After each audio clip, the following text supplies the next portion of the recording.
Mga kabayan, para na kayo. Ako'y nakabili na rin nguso ng baboy. Ay ito ang pinag-iisipan ko pa kung anong luto ang magawa din eh. Kung aadubuhin ko ka o kung ano.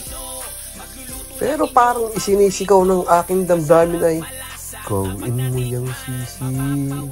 Gawin mo yang sisig. Naku, ay pihong napakasarap niya. Abay, ano pang gagawin? Ayun ang sabi ng aking konsensya eh. Gawin ko daw aring sisig. Ay siya, mahirap kontrahe. Ay ari na nga ang naisip kong lutong gawin din eh. Abay di, akin ang pinakuluan. Nilagyan ko ng asin, sibuyas, bawang, at saka yung aking chicken powder na magaling. Dinami-damihan ko ang asin at nang lumasa sa karne. Ayun na may itatapong ko rin ng sabaw. Kaya ayos lang na medyo madami ang asin. At pabubulakan ko lang ang aray hanggang sa lumambot at husay na. Ay sadyang ugali ko lang iprito ko pa bago ko gawin sadyang sisig.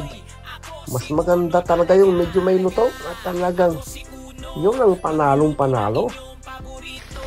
Ay talaga lang ang pagpiperito ng ganaring parte ay napakahirap din. Ay tuong nanlalaban eh. Ay kaliwat kanan ang talsikan ay. Yo, at ari aking gagayatin na rin ng medyo pino-pino ng kaunti. At ari, malapit na sa katotohanan. Nandito sa kanyang mga vlog, marami kayong luto na malalaman. Mga putahing kakaiba at matatakam ka talaga. Sigurado na sa luto niya ay talagang gugutumin ka. Ari at pagsasama-samahin na ang mga sangkap na kailangan din sa aking magaling na sisig. Siyempre, ang unang-una kong ilalagay aring aking sibuyas at saka aring paminta. Ay parang magkasindami na yung sibuyas at saka yung aking kinayat-gayat na karne. Pero ayos yan. Gustong gusto ko yan. At siyempre, ilalagay ko na rin aring aking pampaasim. Kaudangan nga laang at yung aking tanim na kalamansi mga bubot pa. Ay merong malalaki ay iilan ay hindi pa pwede. Ay di rin na ang aking ginamit lemon na nasa dilaw na lalagyan. Nilagyan ko na rin ng asin. At saka are ang nangayong ko susubukan ang maglagay ng reno sa aking sisig. Abay, ari namang reno sadyang napakasarap din, malasa. Kaya naisip ko na di saan ka pupunta ang lasa niyan? Di sa pasarap din. Ay masarap ang isinangkap eh. Ay di siguradong masarap ang resulta din yan. Yun lang yun. Baka may gustong gumaya dyan ng padali kong nari.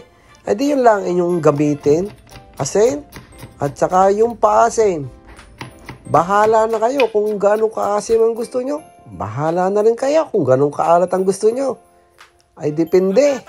Sigon sa gusto ninyo. Kung gusto nyo na mahalang, ay di. Lagyan nyo na 1 kilong sili.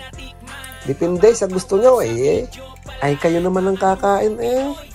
At aray lalagyan ko rin ng tuyo. Kaunti lang, pampakulay. At saka pampalasa din ng kaunti. Yan naman tuyo, hindi basta maalat lang. At yung may lasa din kakaiba.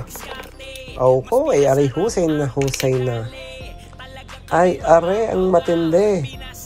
Nang magawa ko ang sisig at ready na mag-shot ng kaunsay, ay parang ako'y may tagapulutan. Ano gayon? Akin ang beer ay kanyang pulutan. Ay, tatakam-takam eh.